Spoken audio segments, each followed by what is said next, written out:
লক্ষ্মীপুরের রামগঞ্জে বন্যা দুর্গতদের মাঝে ত্রাণ বিতরণ করেন রামগঞ্জ উপজেলা ও পৌর বিএনপির সকল সহযোগী অঙ্গ সংগঠনের নেতাকর্মী। আজ শুক্রবার বাদ জুমা সোনাপুর বাঁশগড় ও ফতেপুর গ্রামে বিএনপির ভারপ্রাপ্ত চেয়ারম্যান দেশনায়ক তারেক রহমানের নির্দেশে এই ত্রাণ বিতরণ করেন তারা। উল্লেখ্য, গত কয়েকদিন ভারী বর্ষণের ফলে দেশের বিভিন্ন স্থানের ন্যায় রামগঞ্জ উপজেলাও হাজার হাজার পরিবার পানিবন্দী হয়ে পড়েছে। কোথাও হাঁটু সমান, আবার কোথাও কোমর সমান পানিতে ডুবে গেছে। হাঁস মুরগি, গরু ছাগল ও ছোট ছোট বাচ্চা সহ সবকিছু নিয়েই মানুষ বেশি বিপদে রয়েছে।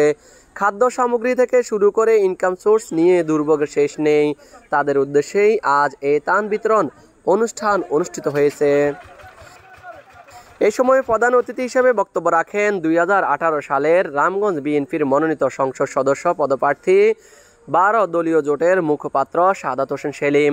তিনি বলেন, বিএনপির ভারপ্রাপ্ত চেয়ারম্যান দেশনায়ক তারেক রহমানের নির্দেশে বন্যা দুর্গতদের মাঝে ত্রাণ বিতরণ করা হয়েছে। আজ সোনাপুর ওয়ার্ড, বাঁশগড় ও ফতেপুর সহ বেশ কয়েকটি স্থানে ত্রাণ বিতরণ করেছি। উপজেলার 10টি ইউনিয়ন ও পৌরসভার প্রতিটি ওয়ার্ডে পর্যায়ক্রমে আমাদের এই কার্যক্রম চলমান থাকবে। আমরা ইতিমধ্যে ইউনিয়ন ও ওয়ার্ড বিএনপির সকল নেতাকর্মীদের সাথে যোগাযোগ করেছি। তাদের মাধ্যমেই প্রকৃত ক্ষতিগ্রস্তদের মাঝে আমাদের এই সহায়তা পৌঁছে দেব। ভারতের উজানে পানি ছেড়ে দেওয়া এবং বৃষ্টির কারণে সারা রামগঞ্জের মানুষ আজকে বিপর্যস্ত, অসহায়, ক্ষতিগ্রস্ত। সমস্ত মাছের ঘের বেড়ে ভেসে গেছে এবং আপনার বাসা বাড়িতে পানি ঢুকেছে, মানুষ খুব কষ্টের মধ্যে আছে। আমরা রামগঞ্জ উপজেলা এবং পৌর বিএনপি এবং অঙ্গ সংগঠনের নেতৃবৃন্দ সহ আমরা বন্যা দুর্গত মানুষের পাশে এসে দাঁড়িয়েছি। এটা 1 নম্বর সোনাপুর ওয়ার্ড।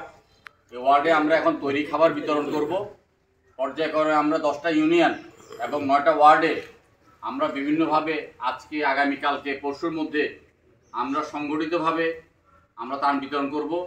আমাদের ইউনিয়ন এবং ওয়ার্ড নেতৃবৃন্দ সচেতন আছেন, তারাও পর্যায়ক্রমে মিটিং করতেছেন এবং সমন্বয় করতেছেন উপজেলা এবং পৌর বিএনপি নেতৃত্বের সাথে। অঙ্গ সংগঠনের নেতৃবৃন্দ সহ সবার প্রতি আমার আহ্বান থাকবে, আপনারা সবাই সর্বত্র সহযোগিতা করবেন এবং যার যতটুকু শক্তি আছে, যার যতটুকু সামর্থ্য আছে তা নিয়ে রামগঞ্জের বন্যা দুর্গত মানুষের পাশে থাকবেন। আপনাদেরকে আহ্বান জানাচ্ছি। আমরা কিছুক্ষণের মধ্যেই আমরা যে তৈরি খাবার করেছি, এই তৈরি খাবার আমরা বিতরণ করব। ভারপ্রাপ্ত চেয়ারম্যান দেশনায়ক জনাব তারেক রহমান আমাদেরকে নির্দেশ দিয়েছেন বন্যা দুর্গত মানুষের পাশে থাকার জন্য। আমরা আমাদের পূর্ণাঙ্গ শক্তি নিয়ে আমরা যারা রামগঞ্জে আছি, তারা যারা রামগঞ্জের বাইরে আছেন, তারা যারা বিদেশে আছেন, তারা সবাই আমরা ঝাঁপিয়ে পড়েছি তারেক রহমান সাহেবের এই নির্দেশ বাস্তবায়নের জন্য। আপনাদের সবাইকে ধন্যবাদ।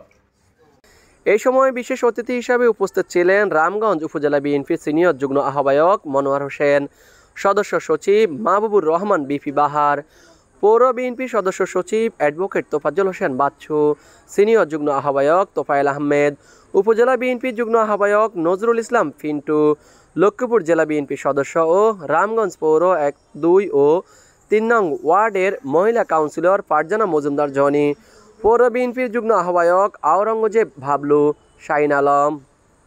এই সময়ে আরও উপস্থিত ছিলেন উপজেলা যুবদলের সাবেক সাধারণ সম্পাদক কবির হোসেন কানন পাটোয়ারি, পৌর যুবদলের সাবেক সাধারণ সম্পাদক আব্দুল সাত্তার মজুমদার, উপজেলা যুবদলের সাবেক সহ সভাপতি মুজিব মোল্লা, উপজেলা স্বেচ্ছাসেবক দলের আহ্বায়ক দুলাল হোসেন দুলাল, সিনিয়র যুগ্ম আহ্বায়ক খোরশেদ রাব্বানি, লক্ষ্মীপুর জেলা যুবদলের সদস্য মিজানুর রহমান ভূঁইয়া, কাউসার মাল, পৌর বিএনপি সদস্য ডাক্তার আলমগীর হোসেন, মোহাম্মদ সালাউদ্দিন, পৌর ছাত্রদলের যুগ্ম আহ্বায়ক ফয়সাল আহমেদ, জিয়াদুল ইসলাম জিহাদ, উপজেলা যুবদল নেতা আবুল খায়ের সাগর, জেলা প্রজন্ম 71 এর সিনিয়র যুগ্ম আহ্বায়ক সোহাগ পাটোয়ারি, উপজেলা প্রজন্ম 71 এর সদস্য সচিব রাসেল জিয়া, উপজেলা যুবদল নেতা আব্দুর রহমান মাস্টার, বোরহান উদ্দিন, সবুজ হোসেন, এমরান হোসেন মিঠু, ফারুক হোসেন সহ উপজেলা ও পৌরসভার প্রতিটি ওয়ার্ড থেকে আগত বিএনপির অসংখ্য নেতাকর্মী। Mohammad Raju Hossain, RSN TV, Ramganj, Lakshmipur.